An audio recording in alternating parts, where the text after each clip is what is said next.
WUG, the Warewulf Users Group. It is Wednesday, January 14th, 2026. We are coming in strong here, you guys, with this year. I'm sure it's been a wild ride for you as well, coming back after the holidays. So thank you all for being here. Let's make sure that we record this actually. So we recorded last time and then like the presentation, and that's actually been getting some really good views. I think we already have like 15 views. So that's great, just on the YouTube, not including people that were there. So I'm going to make sure that this is recorded. Let's see. Okay. It's already being recorded. So perfect. Alrighty. Okay, so welcome again, Warewulf User Group. Today we have a special guest doing a presentation. And if you ever want to be the person kind of like getting the conversation started, you have some idea, even if it's like, hey, this is what I've done and I want to, broaden my perspective on what is possible and bring it to the group in that way, like in kind of, a present the issue, that's totally fine too. Love to have you come and talk about what's going on and present in that way. But today we're having Zachary Reid, going to be talking about, he's with AMD, and he's going to be talking about using Warewulf on AMD GPU. So it's very exciting. And just as a little blurb, I mean, you guys probably know, but again, this is going to be recording up on our YouTube channel. So, sometimes, when we're in this little world, it seems like everyone should know what I know, but really sometimes people are kind of confused a little bit. So Warewulf is an open source stateless provisioning system for managing HPC clusters at scale. It enables administrators to boot and manage compute nodes over the network without local disk, making it quick and simple to deploy everything from small research clusters to massive top 500 systems. Originally pioneering the concept of stateless node management over 2 decades ago, Warewulf version 4 has evolved to integrate modern container technologies, allowing you to provision containerized operating systems directly to bare metal. It's vendor agnostic, highly scalable, and designed to make managing hundreds or thousands of nodes as straightforward as managing just a few, which is why it's become an industry standard backed by OpenHPC and used across universities, research institutions, and enterprises worldwide. It is very cool. And so thank you for everyone that is using it, that is here, and that is helping maintain this project. Okay, so today's agenda, Jonathan Anderson is not here today. He has another commitment. So I'm going to be doing introductions and hellos, of course. I'm going to go over real quick some of the updates that have happened. There was a new release just, I think, yesterday. So that's very exciting. And then, of course, we're going to get a presentation and then open discussion. So I want to give a big thank you, as always, to the people who kind of, show up. Oh, whoops. Oh, AI. Sorry, Tim, this was supposed to be your picture here. I didn't look at it too quickly. I had AI help me kind of make it, beautify, make the slide pretty. But Gregory Kurtzer from CIQ, Jonathan Anderson at CIQ, Christian Gall with SUSE, Timothy Middlecoop with Internet 2, and Jeremy Seidel with Intel. And then, of course, there's all kinds of other people that are supporting the project. Our technical steering committee meetings are on the first and third Wednesday of each month via Zoom. These meetings are also recorded and shared on the YouTube channel. And just so you know, Warewulf, we do have a YouTube channel. We've got 42 subscribers, so you can go over there and subscribe as well, which would be great. We've got a thriving Slack community with over 650 members. So definitely participate in there. And then, of course, we have an x.com and a Blue Sky. Okay, so real quick, we're going to do project and community updates. Probably the most important thing to remember is to go to the release notes and the change logs. That's where you're going to get all of the details about what has changed and how it's changed and what it affects. But just so you can kind of have like a broad understanding, there's a couple of new features, there's some improvements, and then of course there's fixes and changes. So new features include a new WW control overlay info command, new system D network D overlay, and cross arch support for WW client. There's some improvements in IPv6 support, which is great. Love your kind of, thoughts on that. Always open to that. New improvement, improved support for bonded interfaces. And then there's a fixed WW control image import dash dash update option.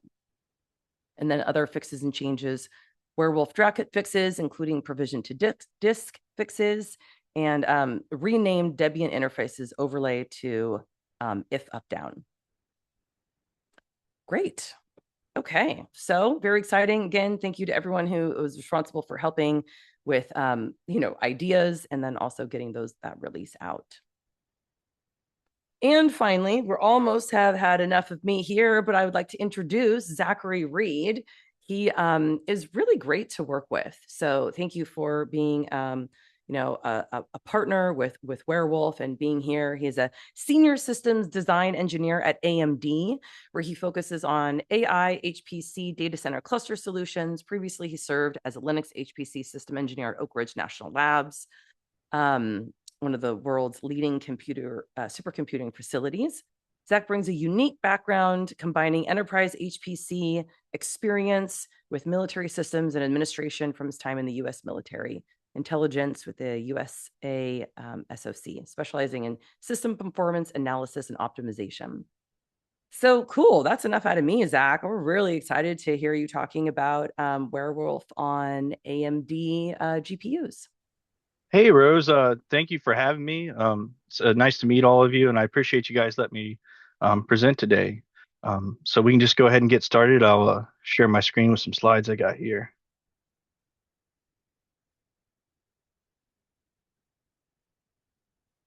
Can you guys see my screen, Rose? Yep, I can see your screen. Awesome. So just to give you guys I guess a little background with me with Warewulf. I've been using Warewulf for almost 3 years now, maybe a little more. Started at Oak Ridge National Laboratory and then came over to AMD. Slides I'm going to be sharing today is some slides me and my colleagues put together. A couple of them may be on the call, so I really appreciate their help with this. I can just kind of go through my experience here at Oak Ridge and then AMD and how we're using Warewulf in the AI space with AMD GPUs. And if you guys have any questions at the end, feel free to ask. Love talking about this and love being at AMD using Warewulf and all the great stuff that's happening here. So, okay, as Rose said, I was at Oak Ridge National Laboratory. Was there a little over a year, then almost been at AMD 2 years. Used Warewulf at Oak Ridge National Laboratory and other provisioners, and then used Warewulf at AMD and other provisioners as well. So coming in, to the AI space at AMD, it was a really big shock to me at first, coming from traditional HPC, and then being in an R&D environment. One of the things that stayed the same is I kind of stayed in an R&D environment, and I came over to AMD on a network performance team. And then we came in, seeing these clusters were originally being provisioned statefully. So, a lot of things that we noticed is within the AI space specifically, along with that is AI updates are constantly changing, RDMA, networking drivers, resources being managed, whether it's through Slurm or Kubernetes, that's still important. And, I think a lot of these things can easily be overlooked if a person hasn't came from traditional HPC and just moved into AI. So I'm thankful to have started in traditional HPC and then kind of moved into AI. But this is just some of the things, that we've seen here. And then in my previous environments as well, like I said, AI not following HPC standards with, they may a lot of AI, a lot of places that I've been, I've seen AI spaces where, they're mainly just focusing on a bare metal inferencing load. But, when you start to scale out and run multi-node runs, that's when the things like resource managers, user privileges come into a play a lot more. We have multiple images here that we work with different customers. So that we're constantly changing it, images, OS type, kernel versions, constantly reprovisioning that or provisioning new clusters. As mentioned just a little bit before, kind of bridging the gap from traditional HPC coming into AI. Traditionally coming from traditional HPC, CPU-based workloads, big batch running jobs, parallel file systems. Traditionally it's two high-speed networking drivers with your out-of-band network management, and then your storage network. Um, AI, you just kind of add a little more into that. The workloads start to change as well. Traditionally here, AMD on most clusters and systems, we have eight RDMA high-speed network cards on the back end, and then we have a front end port, and then we have a storage network and then out-of-band network as well. So some of the traditional HPC standards, they still come into play, and they're still a thing in AI. When it comes to resource managers, telemetry and metrics, that's a very big thing still. Parallel file systems for big training workloads and high-speed networks. So I talked about that a little bit before. And then, coming into AMD and then being at Oak Ridge, there were multiple HPC provisioning options that we looked at. Like I said, when I got here originally, traditionally systems were being, and even at Oak Ridge as well, there were different clusters set up that were provisioned statefully. And what I noticed personally with stateful provisioning systems, you have to have some type of other configuration management setup to run after the fact, and you don't get the same config at boot and runtime. So like a lot of the things that we evaluated was Warewulf, XCAT, MAS, just your traditional IPMI foreman, and the funny thing is 35 USB sticks. I've been one of those guys in the data center that has the USB sticks formatted and plugging them in. You know which ones the good ones are. You know which one the bad ones are, and having damage that way, and that's not fun. I think in today's world, it's best to introduce some type of traditional Pixie provisioning server. So, why do we choose Warewulf? One of the big things is talking about going from a stateful install and stateless install. The cool thing about Warewulf now is it offers stateful as well, but traditionally I've kind of leaned more towards stateless because you get the entire setup at boot time, and it seems to prevent a lot of config drift. Um, Config drift is a very big thing in AI and here at AMD. With you got to have all your software matrices and your hardware matrices aligned. When it comes to software, the high-speed networking driver, your AMD GPU driver, your ROCm stack. So us being able to deploy stateless ensures that each node on the entire cluster gets that same exact time, same exact stack at boot time, and they're going to be able to run multi-node workloads right out the gate. Warewulf's quick to deploy, simple architecture, profiles and profiles, definitions, and overlays, rollback, active development. It's open source. They also offer paid support. Very big Slack community. I've really enjoyed working with CIQ. The last 3 years on the products that they offer. There's been times where I've been in a situation, I could always reach out to someone on Slack or hit them up. Everyone's been more than helpful through my time using the CIQ product. So that's being a customer or using a product and having a company that supports that and truly backs it. When you're in the trenches and you're working on things, setting things up, and having that support, it goes a long way in my opinion.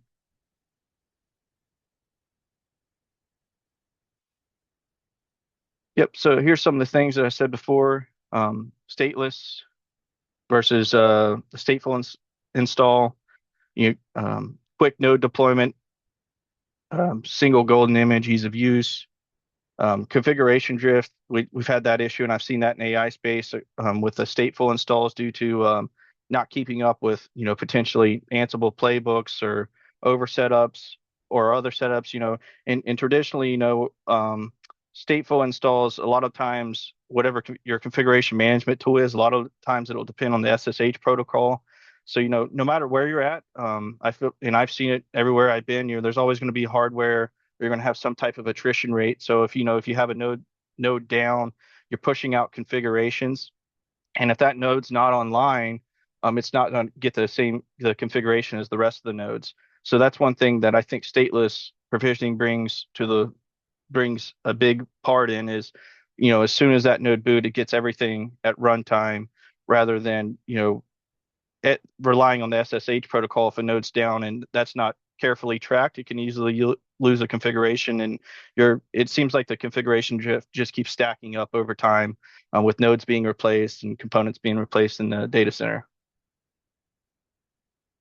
Okay, here's the fun stuff that I like, getting in to how we have things set up here at AMD. Um, so the really cool thing about Warewulf is there's multiple ways you can go about defining your images, your nodes, your configuration setup. You can take a modular approach or a dynamic approach. Here at AMD, we try to keep everything as modular as possible. That way we can best support our customers and implement things in Werewolf, take it out, could potentially give it to a customer if we need be. Um, or you can take the dynamic approach if you're more in a production environment, maybe changes only happen quarterly or biannually. You can kind of lock things more into your main golden image. So speaking that, how we do that here at AMD, we got our definition file. We take a static approach on that. It's just, a base operating system, your kernel versions, and your base OS packages. It's very easy to import multiple images. So we use that. The reason we use the definition file is it's a text-based file. We have different clusters running different images, different base OS packages, and we use that definition file. We can easily push that configuration to Git, so we can easily back up images for different clusters and nodes. Makes that really easy. And one of the reasons I consider going to putting more configurations into the overlays as a dynamic approach is you don't have to rebuild the image. So a lot of the things that we'll put into overlays is the RDMA network setup, your AMD GPU drivers, and then also your drivers for your high-speed networking. And then we also got our monitoring and telemetry in there. So and with the overlay, it taking that, Werewolf taking that in, nodes booting up, and them taking that after boot time, you can easily put overlays in and out. So, here at AMD, it could be, the morning and we're on a certain AMD GPU version or a certain high-speed networking version, and by lunchtime, there's a new optimized version to support a certain kernel version or a certain software type.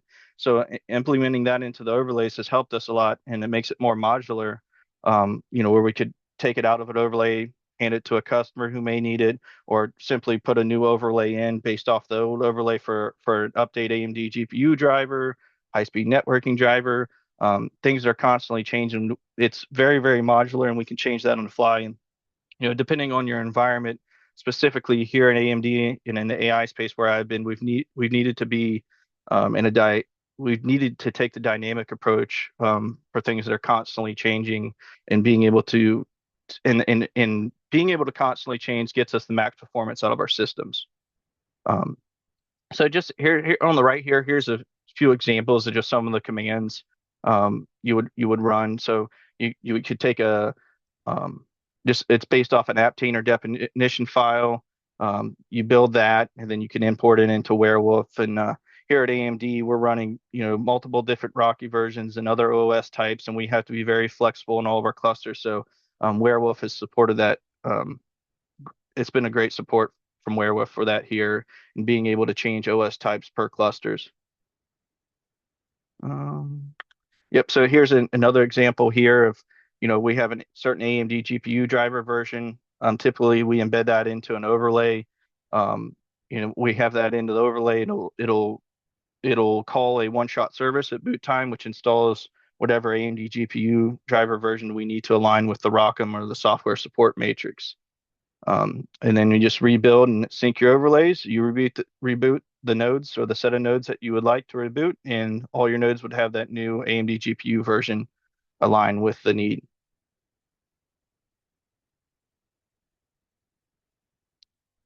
Yep. So one thing that I missed in the last slide there, I just want to bring up here, talking about kernel versions. Something that one of the newer Werewolf versions offered is you can install multiple kernels into an image, and then after the image is brought into Werewolf, Werewolf recognizes all the kernels within that operating system, So that's been very beneficial.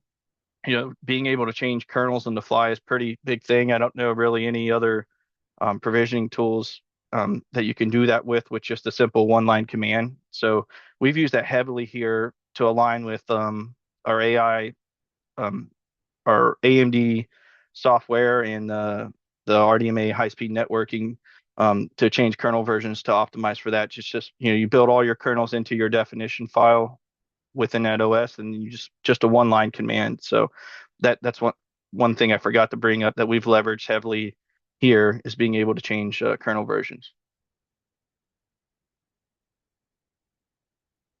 Yep. So another thing that I would like to mention as well is Warewulf, the profile feature of Warewulf. As you can see here, you can specify a set of nodes or you can apply definition files and overlays. You can apply them at a node level or a profile level. Typically here at AMD, we like to leverage profiles for different clusters and different cluster setups. And what the profile is, it allows you have multiple sets of nodes or clusters. Mainly, we'll have a profile for a different cluster, and it already has the image defined, all the overlays defined and set up. We can easily take a node out of that profile, overwrite that for, if we want to test something before we put it to production. So that's really nice. We really like to use profiles here at AMD rather than just leaving the nodes as compute. We'll define those as the cluster names. So that makes it nice. Switching operating system is very, very easy. As you see here, like if you have your Rocky profile, and you want to go to a different Rocky 9.6 to 10, you could easily do that. Or say if you're at Rocky 8 and you want to go to 9, this is how you would do that. And then the Rocky profile would have a set of nodes already assigned to that profile. Then all those nodes would immediately pick that up. Once you reboot, it would come up with the brand new image. Um, and then Yep. So setting the image, you would rebuild the overlays. That's another feature I've noticed here recently. I don't know what all version of Warewulf you guys are on, but the overlay build feature, it's the time for Warewulf to do that. It's like decreased like double in size, so it works really fast. It syncs all your configurations and overlays that you have set up to the nodes and profiles. So that's something that I've seen change. And within the last 3 years of using Warewulf, there's been several great added features, several benefits. Not only do they have the traditional stateless, but stateful is an option, for different customers. And I found Warewulf to be, kind of meet our need everywhere we need to be. So I've just been thankful to use it and use it in all my environments. And I think it's helped us here save a lot of time at AMD and help different customers out. So um, I think that's mainly all I have on Warewulf right now. If anyone has any questions, feel free to ask at this time. Awesome. I need like one of those little yay, you know what I mean? Because you can't really hear that very well on Zoom. Even if everyone unmuted and said thank you, it would just sound so terrible. So I will say thank you for everybody. Appreciate you coming in here. Yeah, I'm gonna go to a different view and so that I can see, I guess, gallery of people. Um, yeah, so I mean that could be you could have a question specifically on what Zach was talking about and dive into anything deeper. You can just unmute and ask it. You can ask in the chat and I'll read it for you. It could be questions, it could be comments, it could be disagreement, Hi, all Zach. the above. This is Sumit from Mount Sinai. Hi, Uh, Sumit. Jack, you did only stateless or you did stateful as well installation with Warewulf? So with Werewolf specifically, we've only done stateless, haven't moved to the stateful side, but that's with the recent changes in Werewolf, we're definitely looking for specific customers or different environments or we may need to ship nodes off to a different customer. We're still looking into the stateful setup. It's just so far the stateless setup has best met our needs, but that's definitely something I'm looking into and want to get set up here at AMD. Okay, thank you. Yeah. Hey, Bruce. Hey, Riz. Zach, I have a question for you with your AMD GPU driver pack at ROCm. I'm assuming that's all done at one time in that system overlay. You said it was a one-time service that you set up to do the install. Um, do you transfer that driver package from the Warewulf server over in the system overlay, or do you have a configuration somehow in your one time that picks the kernel version and goes and grabs the correct driver version? How does that work? Yeah, yeah. Thank you for asking. So just to make sure I'm going to clarify your question, you're wondering how we specifically define the AMD GPU setup and how we implement that at AMD to align with the stack, the ROCm stack specifically. Yes, from Yep. the aspect of that system overlay, yes. Yes. Yeah. So you're correct. We do have that in an overlay, which is defined, and then within that overlay we have a one-shot service set up. And then what it does, generally speaking, there's an AMD GPU driver version that's aligned with each version of ROCm. And so we'll apply that in the script. This is the script that's running in the back end as the one-shot service. It'll set up the repository, pull the AMD GPU driver, set that up, install and load the kernel module of the AMD GPU version. And then to even go a little further, so we have that overlay assigned at a profile level. So that way, whether it's, cluster A or cluster B, cluster A may be running on a certain version on this profile versus cluster B will have could be potentially another version for a different OS. So we do assign that in an overlay at a profile level. Then I guess to even go a little further, something, you brought up a great talking point is another thing we like to use here at AMD is module files. So specifically here at AMD and other environments, I'm more familiar with LMOD. So we have all of our ROCm versions and MPI versions. We have that pre-installed on NFS, and we can load those through module files. So that's another good thing that your question brings up there. So yeah, so just generally speaking, with your AMD GPU version, you don't want to be too far off from your ROCm version, but it still gives users, to backtrack if they want to use an older ROCm version. After the system boots, they can module load the ROCm that's pre-installed on NFS for that. But generally speaking, we'll have one of the latest AMD GPUs set up in the overlay or for the kernel or the cluster, like you were saying, assigned at a profile level. And then when they can just module load ROCm in it'll load the newest version of ROCm with that AMD GPU already loaded on the system. Does that answer your question, Bruce? Yes, it does. Yeah, I was I was wondering. One of the things I do keep an eye out for in Warewulf is the overlays do not have the capability of there's no checksumming there, there's no comparing or anything. It just pulls them all the time. So one of the things I have to be cognizant of is some of these overlays becoming too large or becoming large. And when you've got, 2,000 nodes in your cluster, all of them pulling a, 1 gig overlay gets really strenuous when it's doing it every minute or every 3 minutes, over and Yep. over again. So Yeah, I was curious, ROCm can get ROCm and drivers, same way with NVIDIA, same way with a lot of other things. The drivers aren't that bad, but the package that goes with it to drive the AI model and everything can be hundreds of megs that you just don't want to put in a system overlay if you can help it. So that makes a lot of sense how you're doing that.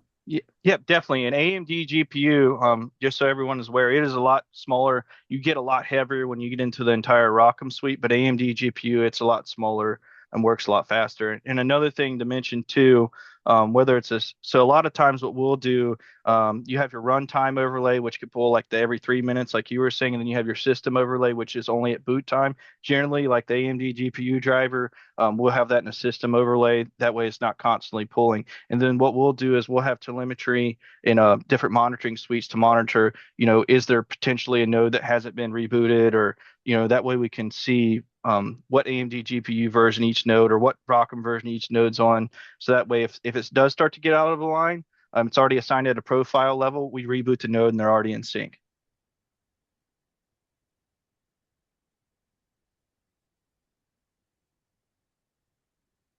Thank you. That's excellent. No problem. Great question.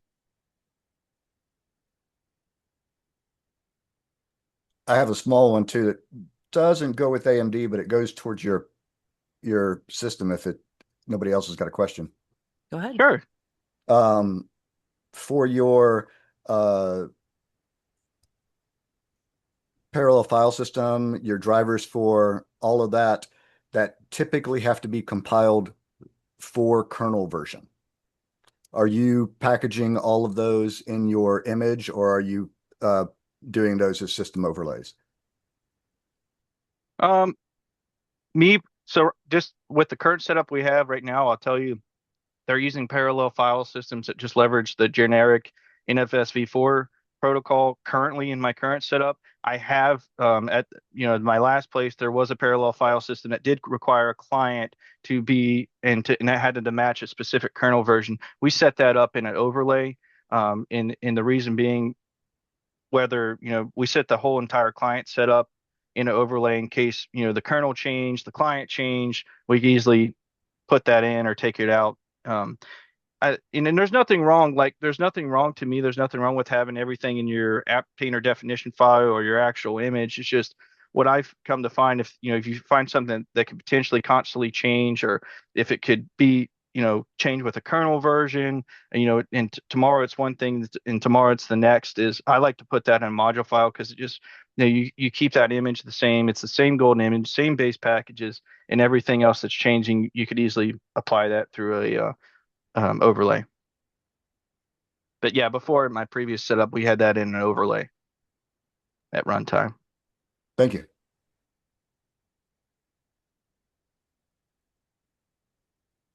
Yeah. Is that something like pretty unique to Warewulf, Zach, is like the difference between a runtime overlay and what is it? Runtime overlay, system overlay, and then profile? Yep. Yeah, so the runtime overlays and the system overlays, they are defined. They can be defined. The system overlay and the runtime overlay, they can be specifically applied at a node or a profile level. The runtime overlay is the one that's constantly updating. Your system overlay, those are the ones that's just going to run at boot. Um, Something else I guess I wanted to mention about Werewolf Rose that I forgot while we're talking about this is one thing that I've really liked about Werewolf, and then specifically, and even at this setup and then the last setup, Werewolf's easy enough. It's a flat file system and you can install it in a VM. Some of our core services, like the provisioner, different monitoring tools and stuff, we like to set that up within a hypervisor and in VMs. That way we can easily back things up and easily be reproducible. We don't have to, we're not limited to the hardware. We can take a snapshot of the Werewolf server. One day if the system goes down, we can easily back it up, and that's been very beneficial here at AMD. I seen someone at one point in time actually whack our entire VM, and it was down completely. We didn't have a snapshot, but because Werewolf's a flat file system, we had all of our files, like our definition files, and then you got your Werewolf conf file. We had all that backed up in Git. We pulled it, and we had Werewolf up and running within a day. So that was really nice as far as reproducibility goes, and having a backup. Werewolf and having that in VMs, it makes it nice, but even Werewolf itself makes it nice by being a flat file system. Yeah, thank you for that.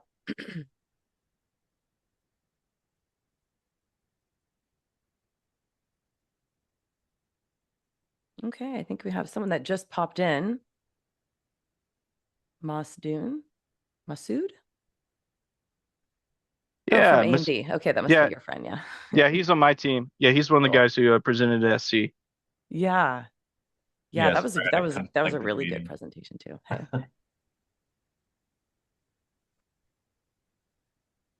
Cool. So like we are still open for questions, comments, what you guys are doing with Warewulf.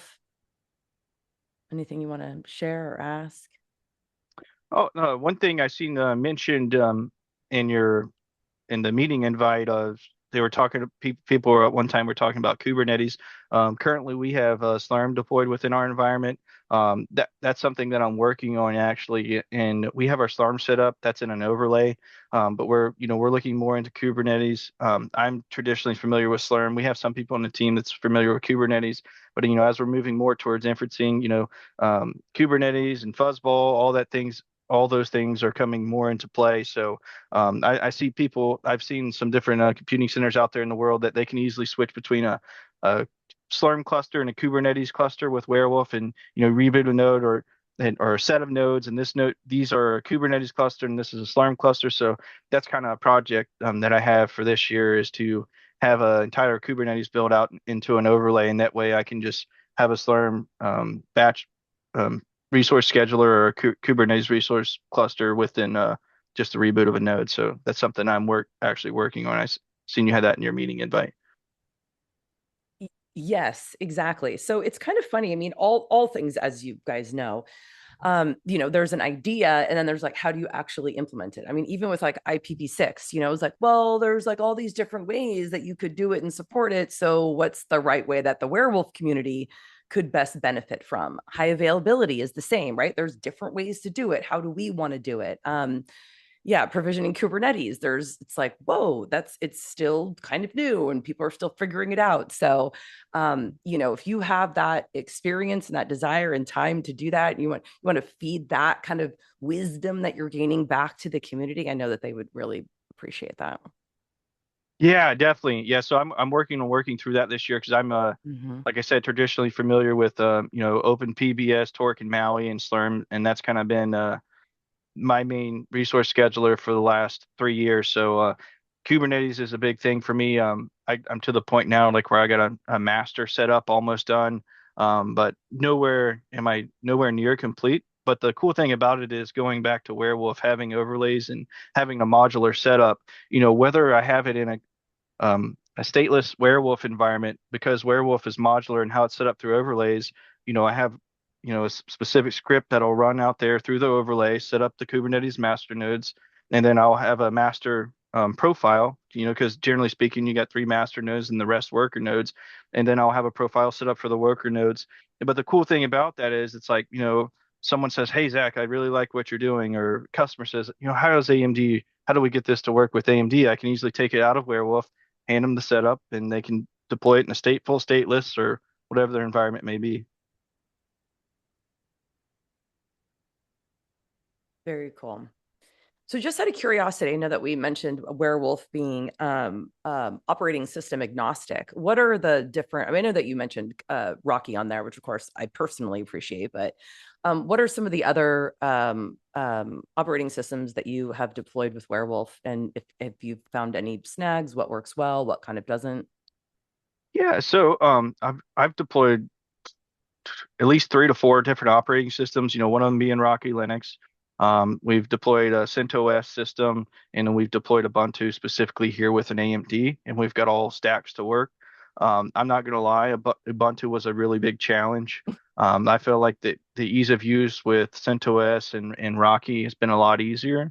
But as you said, Warewulf is vendor and agnostic when it comes to operating systems, and I've seen support, where one's lacking. I've seen the Warewulf community and the Slack community and how much it's improved across the board, and to me that speaks volumes. So I've been happy to see the work that you guys have done across all operating systems to improve that.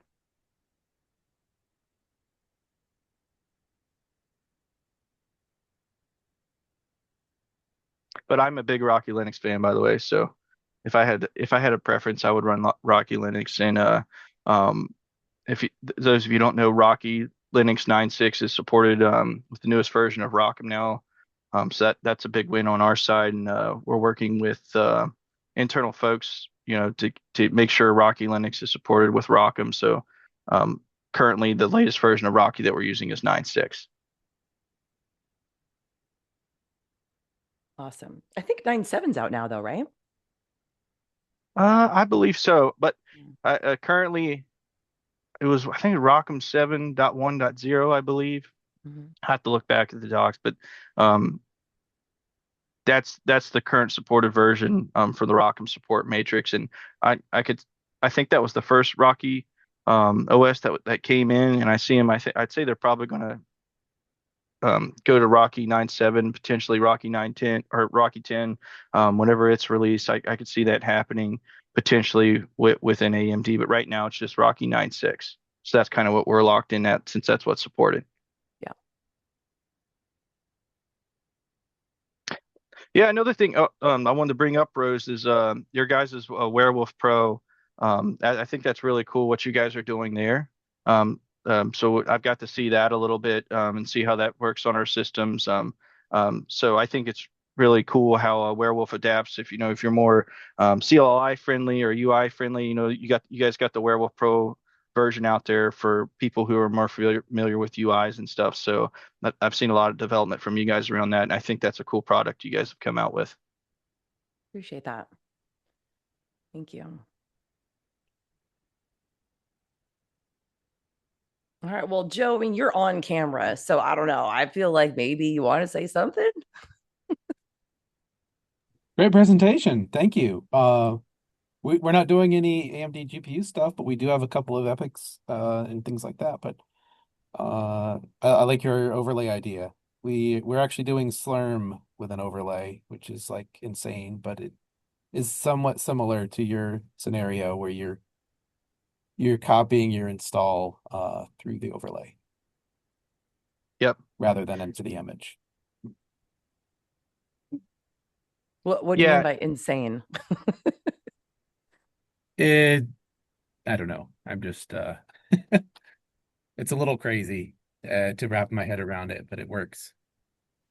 Yeah, no, definitely. Like, so I think I may see what and I could be potentially wrong, but so like we already have our packages pre-compiled on NFS, so like we don't have to do the main bit of the work. It's just installing pre-compiled packages, which goes really fast. And then our Slurm server, our CTLD server, that's actually set up in VMware. So really, it's just and then another thing we like to use is configless Slurm and dynamic node setups. So really with our side of things, with the overlay, installing the pre-compiled packages that's on the NFS file system, and then it syncs up to the CTLD service from a configless and dynamic setup, and they're linked up. So it's not too big of a heavy lift on our end as far as when the nodes boot and how our Slurm setup currently goes.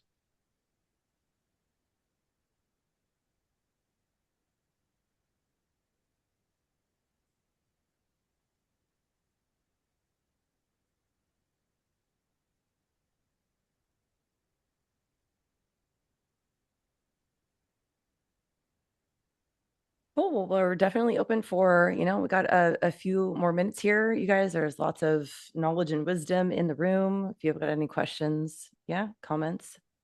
Sometimes the way we're doing stuff, I mean, when you said crazy, Joe, I love that. I love that way of describing it. I don't know if it's like crazy because you don't like it's new, you know what I mean? So you're like, oh, I'm not sure how this is actually working, or crazy because it's maybe not the right way to do it. So yeah, just love kind of sharing ideas and stuff.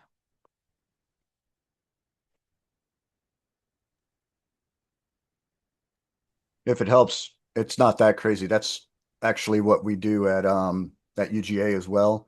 I have a system overlay that launches a one-shot systemd service that Warewulf has a NFS mount that we store our RPMs that we've pre-built for each version of our images and different directories. And the system overlay basically goes and says, grabs a tag from the Warewulf profile for that node.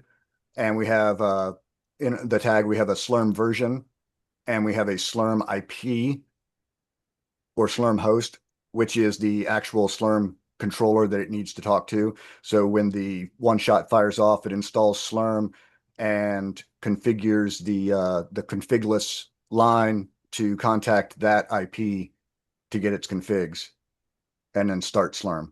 So we do it fairly similar here.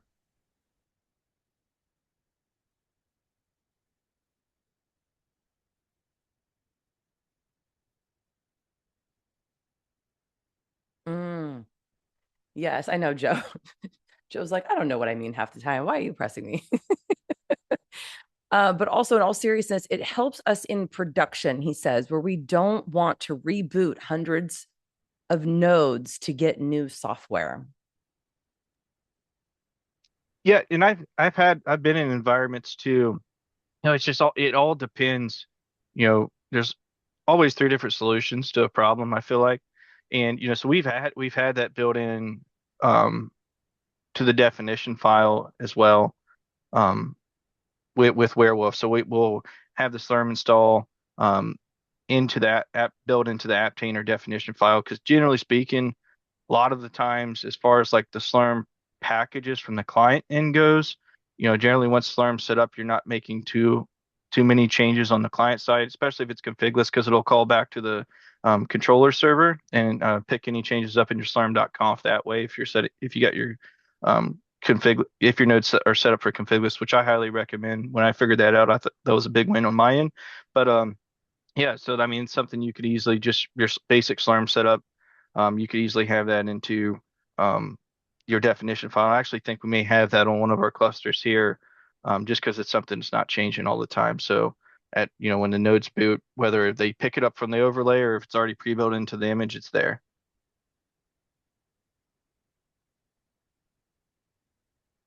So maybe a side note, but just curious, Zachary, what is your experience like with getting the data and information about your systems? Like, because Werewolf doesn't necessarily do that, not in a pretty way, at least. Right? What, Yes. you know, Yeah. So we have different exporters. So just within, with my time at Oak Ridge here, some of the traditional setups that I've used, specifically, NVIDIA has their own exporters, AMD has exporters, Slurm has exporters, to gather all this telemetry and metrics. But generally, the setup that I'll see is, you got your exporters running on all of the nodes, and then they'll tie back to Prometheus server, which goes into Grafana. You kind of got a graphical representation of your setup. So specifically with Warewulf, on the node side of things, we will deploy our exporters, in an overlay. So because you're depending on the profile or cluster, you're going to be gathering metrics maybe in a different way, or they need to then the end results of telemetry need to be displayed in a different way depending on what cluster it is, or what the customer wants to see or upper management wants to see. But generally we'll run a node exporter, and then monitor the switches like the basic telemetry that we need to monitor through an exporter that's deployed through an overlay at a profile level. and just curious, how many compute nodes do you typically have for one head node? And do you guys do any like, backup high availability stuff? Are you talking about a Werewolf specifically as like the main Werewolf server? Mm-hmm. Yeah. So because we have it in a hypervisor, traditionally, I've always only deployed one because we can take a snapshot and easily move that between hypervisors or deploy another VM and and have it take that snapshot in, and then also because Werewolf's a flat file system, like you know, when a matter of, everything goes down, in a matter of less than 30 minutes, sometimes 5 minutes, depending on what the issue is, we're back up and running. So I haven't seen a need for it in my environments. And like, I've never seen Werewolf fail because of Werewolf or itself. It's always been, admin or user error, hardware error. So like I guess my thought behind it is specifically is generally, if you was to have a high availability server, it would potentially be on the same hypervisor or in the same data center. And I guess I just feel like, the amount of time it takes to bring it back up from a snapshot or the flat file system backup that you have in Git, if you got a bigger issue than that, it's probably going to be affecting the other HA server, like as in the data center outage or your entire hypervisor machine's down. But Werewolf, from my perspective, and seeing it go down from probably something that I did, I've got it back up and running very fast. Cool. Thank you for that.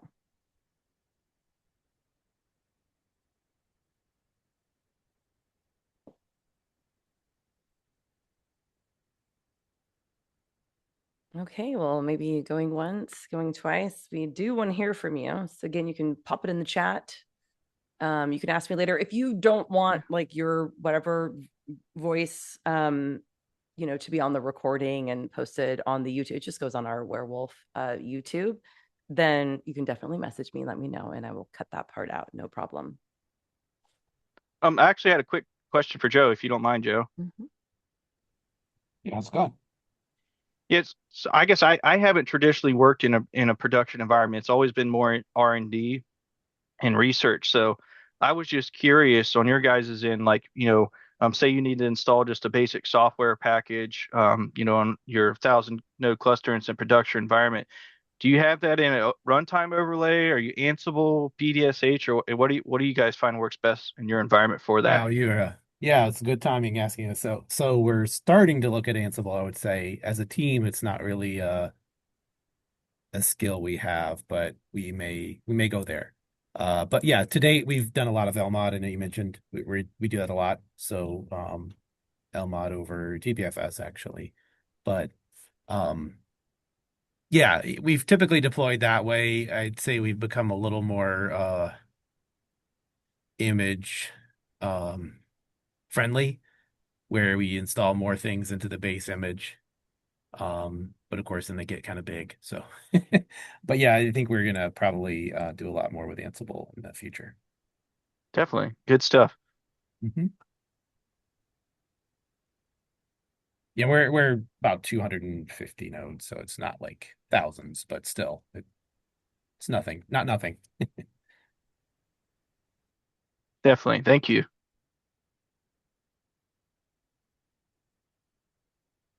Okay, well, I think that we have satisfied our WUG. Thank you so much, Zachary and AMD, for letting you come and speak and chat with us, and for Joe and Bruce and everyone else here. Thank you for participating and showing up.